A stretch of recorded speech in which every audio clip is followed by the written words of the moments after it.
got some stuff to say. We've been having so much fun doing these events at various locations, and every time you think you've heard all the ideas you possibly can get in banking and financial services, but people surprise us every time. In one of the events in India, in Bangalore, the winner, the winning team had a boy who was 15, and he was brilliant. He was so articulate. We've got some videos of all of the winning teams that we'll probably share with you over the course of the weekend, just to give you a flavor of what judges like and what they're looking for. But I'll hand over to Alan to tell us a bit more about what we're expecting this weekend and what is going to happen. Alan Lockhart.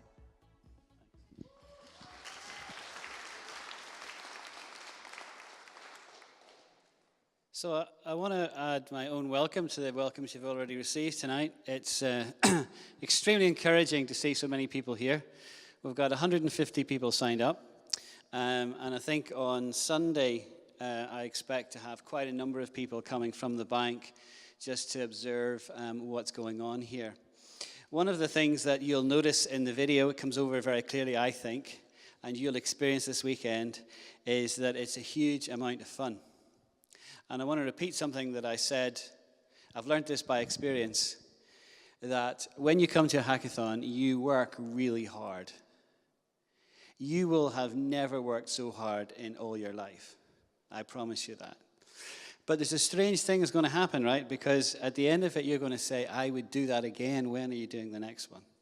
It's a wonderful, creative experience. You're working with other very smart people. The average intelligence quotient of the people in this room is way above average. And the motivation that you guys have as well to create solutions, there's enough people here to create at least 25 to 30 teams with a maximum of 5 people per team. And so you will be likely working. We don't want to force you into a team. If some people have come with a particular vendor and you've got a badge and you want to work as a team, then that's absolutely fine. But for others who maybe don't have such a strong affinity, that are free, you can say, I would like to join a team and I'm a coder or I'm a design guy or I'm a pitcher or I've got ideas. And that sort of formation of teaming will happen tonight mostly, but also sometimes it happens on a Saturday morning as well. And you will become lifelong friends with those people that you have, slogged your guts out with, to be honest with you, over the weekend. But it's one of the things that I am trying to encourage in the culture of the bank. So many people say to me, they say, oh, yeah, I'm busy, I don't want to, my weekend is precious, I don't want to give it up, right? And I know exactly how they felt, because when I went to my first hackathon that Liam organized in Belfast, I felt like that too, but I wanted to discover what it was all about. And once I'd been to one, then I got hooked. And this is my 7th in 18 months. So it's a lot of fun. It's also, there's quite a lot of work in organizing one of these things, by the way. You mightn't realize that, but there's a lot that happens. It's like organizing a wedding. And it's great when you actually get to the thing like you have this evening. And also relatively, it's interesting because, it doesn't cost that much to put one of these things on. I mean, it didn't even cost as much as my daughter's wedding. But then, nothing is as expensive as my daughter's wedding. There are smart people in the bank, but here's the question. Is there more smarts out there or in here, in the bank? And it's pretty obvious that the answer to that is there's a lot more smarts outside the bank. And the real game here, what we're trying to do, is to open up the bank to allow intelligent, creative people with ideas to come and work with us and bring solutions into the bank that work with our customers for our customers. Right? And so this is the open experience. This is what we call this center. It's the open experience. And we're becoming an open bank. And we're going to do that through open APIs. And you can, this weekend, play with these APIs in Embryo with our Blue Bank API. That's what it is, it's a sandbox. And the plan in the not too distant future is to make those APIs available externally. And then you and other third-party developers can create really creative solutions and make them available for our customers. One of the things that we get out of these weekends is a lot of ideas. You get a lot of original ideas, and it's great to see them. But the purpose of this weekend, I want to sort of explain something, is not primarily to generate the ideas. Great as that is. What we're trying to do here is learn as an organization what open innovation means. How do we interact with third-party software developers? How do we get feedback on our API? How can we serve you better and encourage you to make use of our banking platform?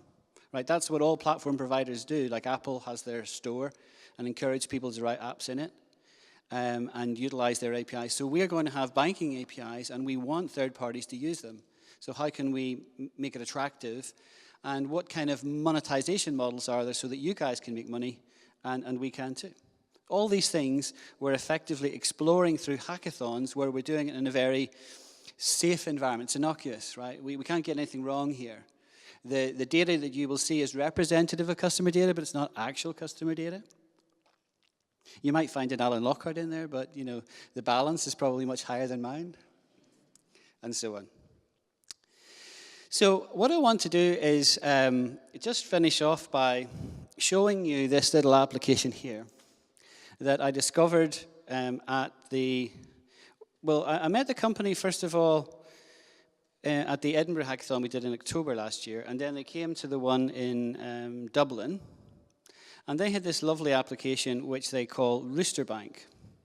And I want to illustrate it simply as an example of this is the kind of thing that you can build in a weekend. Now this hasn't been built in a weekend. It's a bit more polished than that, as you'll see. But I want you to give a clue. I want you to see what's going on. So you'll see here, this is on my iPhone. And I'm the parent, and these are my children here, not my real children. And Nick's going to join me because he might show some interesting stuff on the other screen in a minute. I need to share the keyboard because I have to hold my mic as well here, okay? So you'll see I've got two children here, Maya and Jake, and this is their pocket money. And this is a pocket money app. And the idea is that the parents have the app and the kids have the app as well. And you'll see that Maya has £80. So let's just give a typical example here. I would click on Maya, and I can see her account. And let's say I'm out shopping with Maya, and she buys something, or I buy something for her. So I'm going to deduct that from her pocket money, yeah? So let's say we buy something for £5. What was it? A purchase. So it was a purchase. At the shops, I remove £5, and it's removed. Okay? And we'll come in a minute to explain what's happening on the right-hand screen. Just ignore that for now. Just get a sense of the app and how it's working, right? A nice little app, easy to use, really friendly. And now let's say I'm going to give Maya something, right? I'm going to give her £20. Okay, what's that for? Well, that's a reward, I'm going to say. What for? Well, she did some extra chores. I'm going to boost her £20, and now she's up to £95. You see, very simple, very easy little app, right? But there's more. If I move this little thing in the bottom here, you'll see that the Royal Bank pops up. And it says, Maya's Royal Bank account has been connected. And so if I click on that, I can see that she has something called a safe. You see? And what I can do in that safe is I can add or remove money to it. Now let's say we want to add some money into that safe. Okay, how much are we going to put in the safe? Let's say £20. Okay, save it. And now it's increased in value to £30. Now what's happening is that safe represents a ISA or a savings account in the Royal Bank. So you see this little application has, through an API, been connected to the bank. And what's happening on the right-hand side, and Nick will explain it in a few more minutes. He's going to give you an overview of the Blue Bank API. What's happening is transactions are happening at the back end. Now, here's the point I want to make. These guys showed us their app at a hackathon like that. Okay? It wasn't what they were doing at the hackathon because it was an existing app they had, but they showed us it, and we just loved it. And we said, well, could you connect that to the Blue Bank? Yeah, let's give it a go. 2.5 hours later, they had that connected. 2.5 hours. And it had a profound impact upon me. Because it taught me something that I kind of knew, but now I fully understood it. And that was this point, right? From the film, I want to quote the line, if we build it, they will come.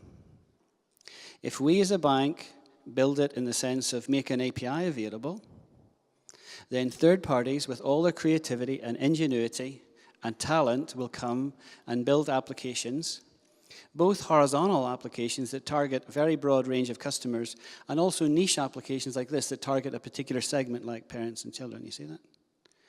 Now, we didn't fund that app. We didn't design it. We didn't go through our build process.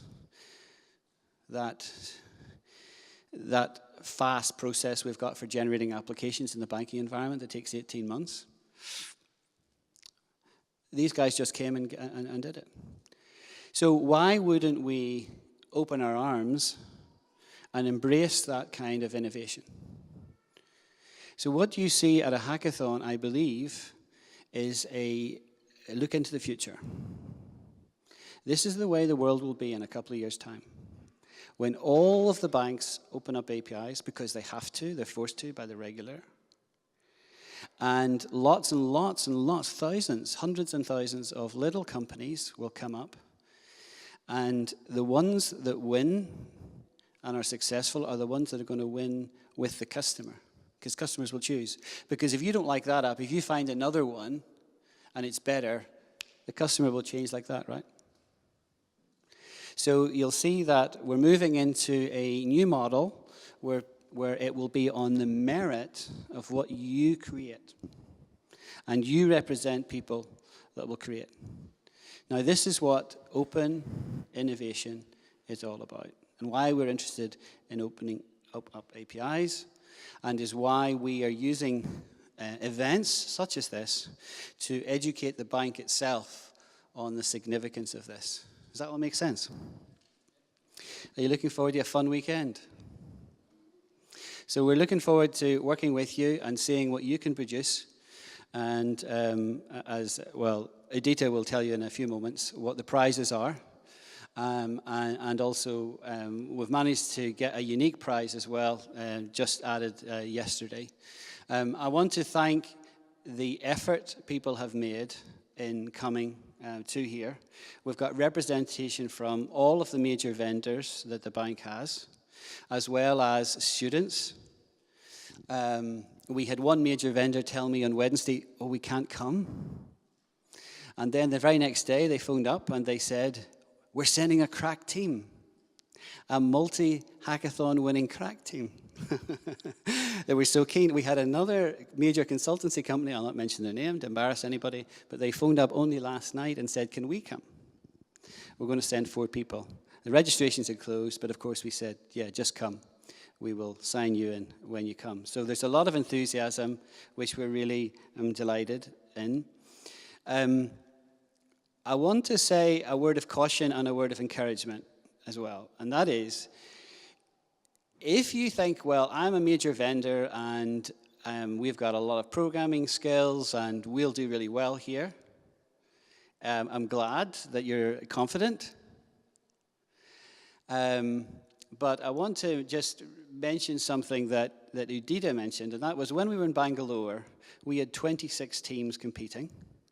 We had lots of bank staff, and we had all the major vendors there.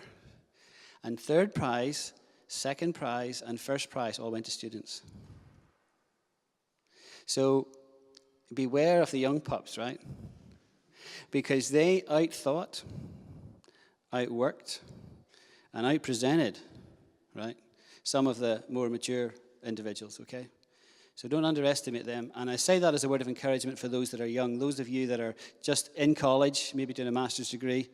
You can win this, right, as was proven there. The 2 little girls that were there, the Indian girls.